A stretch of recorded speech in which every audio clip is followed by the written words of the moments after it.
दोस्तों आज सांपला की तरफ आ गई हूँ शूट करने, क्योंकि हर बार उधर ही जाती हूँ डीगल टोल प्लाजा की तरफ। और आज मौसम भी बिल्कुल साफ़ है, छुट्टी है आज 25 दिसंबर, क्रिसमस की छुट्टी है।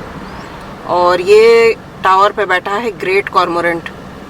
ग्रेट कॉर्मोरेंट आमतौर पे गर्मी या बरसात के मौसम में नहीं दिखता है, विंटर में ही ज़्यादा दिखता है। और दूसरी बर्ड्स भी हैं उस तरफ, यहाँ पे हैं और बर्ड्स। पीछे ये काफ़ी बड़ा फ्लॉक है दोस्तों बार हेडेड गीज़ का, ये देखिए बहुत सारे बार हेडेड गीज़ हैं इसमें। उसके अलावा कॉर्मोरेंट्स भी हैं, अपने स्पॉट बिल डक्स भी हैं। मिक्स्ड रहते हैं सारे स्पीशीज़ एक साथ, लेकिन प्रेडोमिनेटली इसमें बार हेडेड गीज़ हैं। ये देखिए नंबर्स तो काफ़ी कम हो गए हैं, पहले जितने ढेर सारे आते थे डीगल की तरफ तो दिखा ही नहीं है इस बार। तो इसी वजह से तो मैं यहाँ पे आई हूँ आज, क्योंकि वहाँ पे मुझे एक भी दिन जो है माइग्रेटरी बर्ड्स दिखे ही नहीं।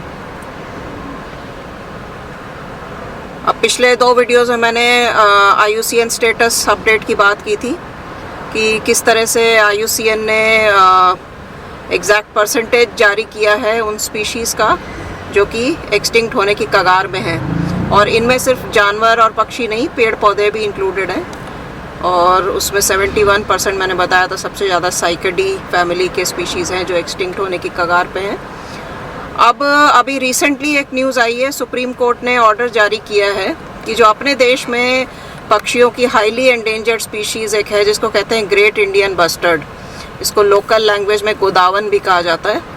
तो इसके लिए इन्होंने कहा है, और अभी नेक्स्ट मंथ मेरा प्लान भी है इसको देखने के लिए, राजस्थान जाने का प्लान है। तो ग्रेट इंडियन बस्टर्ड के कंजर्वेशन का प्रोग्राम बहुत ज़ोर शोर से चल रहा है, बहुत सीरियसली इस प्रोग्राम को लिया जाता है। मैंने आपको पहले भी बताया था कि जब ऑपरेशन सिंदूर के टाइम पे वहाँ पर बमबारी हो रही थी तो उनको एक मतलब सिक्योर ट्रक में सेफ्टी के साथ अजमेर पहुंचा दिया गया था जैसलमेर से, जिससे कि अगर कोई डैमेज हो वहाँ पर उस फैसिलिटी को जहाँ पे इनके कंजर्वेशन का काम चल रहा है तो पक्षियों को या अंडों को कोई डैमेज ना हो। तो अब उसके लिए गवर्नमेंट ने या सुप्रीम कोर्ट ने जो है एक नया ऑर्डर जारी किया है। तो कोर्ट ने जो ऑर्डर जारी किया है वो ये कहता है कि जो ग्रीन एनर्जी के प्रोजेक्ट्स चल रहे हैं गुजरात और राजस्थान में, मेनली तो राजस्थान में ही इसका कंजर्वेशन का प्रोग्राम चल रहा है, लेकिन गुजरात में भी हैं जो आपके विंड पार्क्स हैं जहाँ पर कि विंड मिल्स लगे हुए हैं, जिससे मतलब कि विंड पावर जनरेट होता है, हवा के द्वारा बिजली का उत्पादन किया जाता है। तो इन प्रोजेक्ट्स में जो हाई टेंशन पावर लाइंस होती हैं उससे टकरा के इन पक्षियों की मौत होती है। और इतनी मुश्किल से इतने कम नंबर इनके बचे हैं, तो और कंजर्वेशन में इतनी मेहनत कर रहे हैं, तो इसलिए जो सुप्रीम कोर्ट है उसने ये आदेश दिया है कि जो ये हाई टेंशन पावर लाइंस हैं जिससे टकराकर सबसे ज़्यादा मौत के इंसिडेंट्स रिकॉर्ड किए गए हैं, सिर्फ ग्रेट इंडियन बस्टर्ड के ही नहीं दूसरे पक्षियों के भी, लेकिन उनमें से ज़्यादातर पक्षी एंडेंजर्ड नहीं है, तो इसलिए उनको अभी उनके बारे में कुछ कहा नहीं जा रहा है। लेकिन इसमें ये भी शामिल है, ग्रेट इंडियन बस्टर्ड की भी बहुत ज़्यादा मौत होती है उसके साथ टकरा के पावर लाइंस के साथ। तो इनको अंडरग्राउंड करने का ऑर्डर दिया गया है सुप्रीम कोर्ट के द्वारा कि ये सारे पावर लाइंस जो गुजरात और राजस्थान के विंड पार्क्स में करेंटली हैं उनको सबको अंडरग्राउंड करना है। और दूसरा तो इसका मतलब ये है कि वहाँ पर अभी फ़िलहाल जो नए प्रोजेक्ट्स का काम है वो इमीडिएटली रुक जाएगा, पहले उन पावर लाइंस को अंडरग्राउंड किया जाएगा। और जो नए प्रोजेक्ट्स हैं उनको भी बहुत सोच समझकर और इनके दायरे से बिल्कुल बाहर उनको परमिशन दी जाएगी, जिससे कि इन्हें नुकसान ना हो। जो इनफैक्ट जो विंड मिल्स हैं उनके साथ भी ये टकराते हैं, उसके साथ इंजरी होती है, मौत भी हो सकती है, डिपेंड करता है कि कैसी इंजरी हुई है पक्षी को। तो उसमें मैंने एक वीडियो बनाया था कुछ समय पहले कि बर्ड फ्रेंडली एक टेक्निक है जो स्वीडन की टेक्नोलॉजी है, उसमें विंड मिल्स उस तरह पंखे की तरह से ब्लेड्स नहीं होते, एक सीधा रॉड होता है और उसका जो टॉप होता है जब वो हवा चलती है तो उसका जो ऊपर वाला हिस्सा होता है वो आगे पीछे मूव करता है, उस मूवमेंट से बिजली जनरेट होती है। तो वो एक मेथड है जो कि बर्ड फ्रेंडली है, उसके साथ टकरा के बर्ड्स को ना तो इंजरी होगी ना उनकी मौत होगी। तो वो टेक्निक अगर अपनाया जाए तो हम सेफ विंड एनर्जी जनरेट कर सकते हैं, which is also safe for birds. ये देखिए एक फ्लॉक उड़ रहा है, इसके अंदर डक्स और गीज हैं काफ़ी सारे, और बाकी ये यहाँ पर बैठे हुए हैं। ये देखिए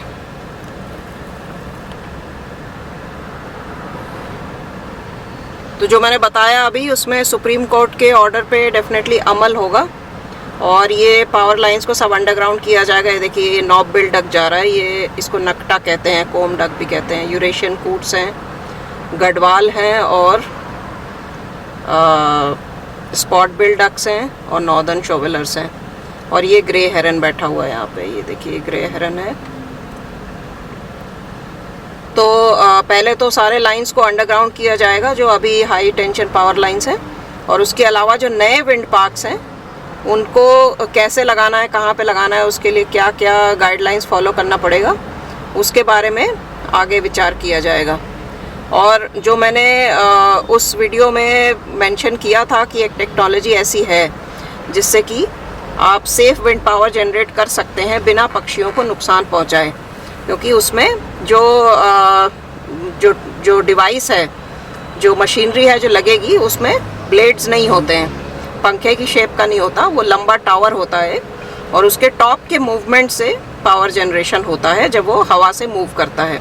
तो इसलिए उसमें बर्ड्स का साथ में टकरा के उनको इंजरी होना या मरने का कोई चांस है ही नहीं। तो अगर उसको यूज़ करेंगे, उसके कॉस्ट वगैरह का क्या डिटेल है उसके बारे में तो मुझे आइडिया नहीं है, स्वीडन की टेक्नोलॉजी है वो। अगर उसको यूज़ कर सकते हैं तो पक्षियों के जो मौत होते हैं, खास करके जो क्रिटिकली एंडेंजर्ड हैं या उनको नुकसान होता है, उसे रोका जा सकता है। यहाँ पर थोड़ा पास से दिख रहे हैं नॉर्दर्न शोवेलर्स और गढ़वाल, मेल और फीमेल दोनों ही हैं। बर्ड आइडेंटिफिकेशन पर मैंने 2 वीडियोस बनाए थे, उसमें देखिए बॉडी का साइज़, हैबिटेट, कलरिंग, ये सारी चीज़ें जो जिससे कि हम आइडेंटिफाई करते हैं। उसके अलावा और फिज़िकल कैरेक्टरिस्टिक, जैसे कि आपका कोई ख़ास फीचर है, बीक का शेप है या पैर का शेप है, पैर का स्ट्रक्चर है, आँखों का कलर क्या है, उसके हिसाब से भी आइडेंटिफाई करते हैं। तो ये जो शोवेलर्स हैं, देखिए सारे ही डक्स एक जैसे लगभग लगते हैं, ये भी शोवेलर्स भी डक्स की कैटेगरी में ही आते हैं, लेकिन इनकी बॉडी का कलरिंग अलग होता है। इनका जो मेल्स हैं, देखिए फ्रंट इनका वाइट होता है, ये जैसे ये मेल है सामने जो जिसकी मूवमेंट हो रही है, और इसका जो बैक है थोड़ा डार्क ग्रीन और ब्राउनिश फेदर्स होते हैं। लेकिन जो सबसे खास चीज़ है, इसे दूर से देखकर आप बता सकते हैं कि ये शोवेलर है, वो इसके बीक का शेप है। इनके जो बीक का शेप है वो बड़ा टिपिकल होता है। आप शोवेलर की फ़ोटो अगर देखेंगे, नॉर्दर्न शोवेलर की, तो उसके बीक के बनावट पर आप ध्यान दीजिए।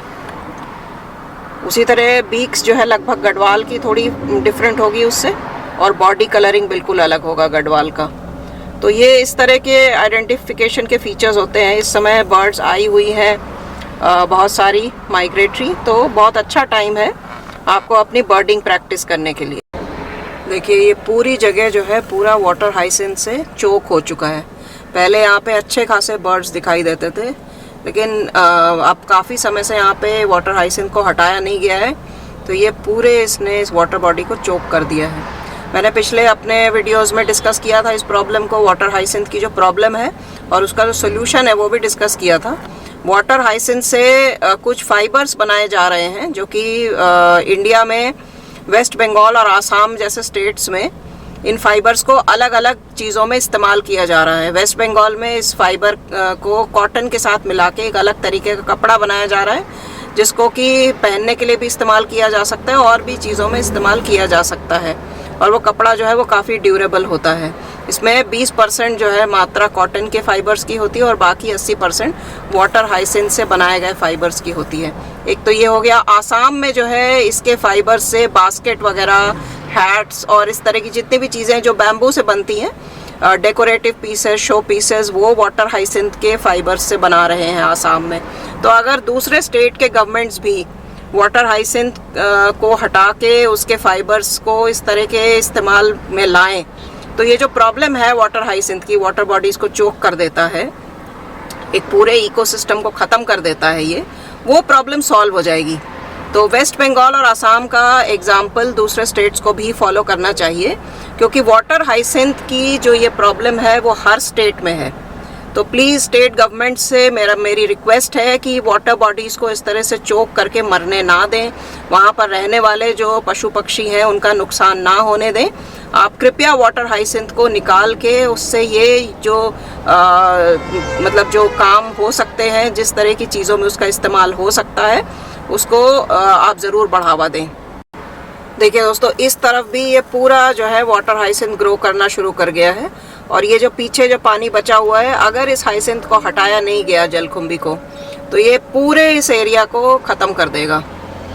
और यहाँ पर रहने वाले जितने भी मछलियाँ हैं, जो छोटे छोटे क्रस्टेशियंस हैं जिनको पक्षी खाते हैं, वो सारे ख़त्म हो जाएंगे। पक्षी यहाँ से चले जाएंगे, जो पानी में रहने वाले जीव हैं उनकी मौत हो जाएगी, और जो पक्षी उन पे डिपेंडेंट हैं उनको किसी और जगह चले जाना पड़ेगा। ये बहुत सारे यहाँ पे ग्रे हेडेड स्वैम्प पेन दिख रहे हैं आपको। तो इसलिए ये बड़ा इम्पॉर्टेंट है, हर स्टेट के गवर्नमेंट को ये चीज़ समझना चाहिए, क्योंकि ये समस्या हर स्टेट में है। तो जैसे पश्चिम बंगाल और आसाम ने समस्या से जूझने का एक तरीका ढूंढ लिया है, और वो वाटर हाइसिंथ के फाइबर्स से एक नए तरीके का टेक्सटाइल डेवलप कर रहे हैं, या बैम्बू टाइप, जैसे बैम्बू के प्रोडक्ट्स होते हैं उस तरह के प्रोडक्ट्स वाटर हाइसिंथ के फाइबर्स से बना रहे हैं। उस तरह से दूसरे स्टेट्स को भी इसके लिए स्टेट गवर्नमेंट्स को, पब्लिक को सपोर्ट करना चाहिए, उनको इनकरेज करना चाहिए, जिससे कि आगे वो भी इस चीज़ को फॉलो कर सकें और अपने स्टेट की जो ये प्रॉब्लम है वाटर हाइसिंथ की, इसको सॉल्व कर सकें। देखिए कितनी बढ़िया सरसों उगी हुई है यहाँ पे, काफ़ी बड़ी हो गई है अब, और फरवरी तक, मार्च तक भी, ज़्यादातर फरवरी तक ये खूब सरसों का जो जितना भी यहाँ पे एग्रीकल्चर होता है, बहुत अच्छा लगता है देखने में। यहाँ पर 2 ब्लैक विंग स्टिल्ट हैं और ये कॉर्मोरेंट्स बैठे हैं, और ये वही जगह है जहाँ पे पाइड एवोसेट का एक बड़ा फ्लॉक मैंने एक बार रिकॉर्ड किया था, उसका लिंक मैं इस वीडियो के साथ लगा दूँगी। तो अब घर जा रही हूँ। इस वीडियो में कुछ इम्पॉर्टेंट इश्यूज़ डिस्कस किए जो ग्रेट इंडियन बस्टर्ड के कंजर्वेशन से रिलेटेड थे, उसके लिए जो ऑर्डर दिया है सुप्रीम कोर्ट ने, जो पॉजिटिव पॉइंट था, और जो नेगेटिव पॉइंट था वो था वाटर हाइसिंथ का ओवर ग्रोथ, जो मैंने दिखाया आपको 2 बड़ी इंपॉर्टेंट जगह पर। तो उससे वाटर हाइसिंथ को किस तरह से यूज़ किया जा सकता है, जो कि ऑलरेडी भारत में हो रहा है, पश्चिम बंगाल और आसाम में। तो उस एग्जाम्पल को फॉलो करके दूसरे स्टेट्स भी अपने अपने प्रदेश की जो वाटर हाइसिंथ का जो प्रॉब्लम है, वाटर बॉडीज़ को चोक कर देता है, उस प्रॉब्लम का हल निकाल सकते हैं। ये एक बहुत इंपॉर्टेंट पॉइंट था। उम्मीद है कि जो लोग इस वीडियो को देखेंगे, इसको शेयर करेंगे ज़्यादा से ज़्यादा, जिससे कि बात ऊपर तक पहुँचे, और अपने लोकल लेवल पर भी इसको करने की कोशिश करेंगे। तो अब मैं जा रही हूँ घर, और अगले व्लॉग में आपसे मुलाकात होगी। अगर आपने चैनल को सब्सक्राइब नहीं किया है अभी तक तो कर लीजिए, और वीडियोस को लाइक और शेयर करते रहिए, और अपने कमेंट्स ज़रूर कीजिए।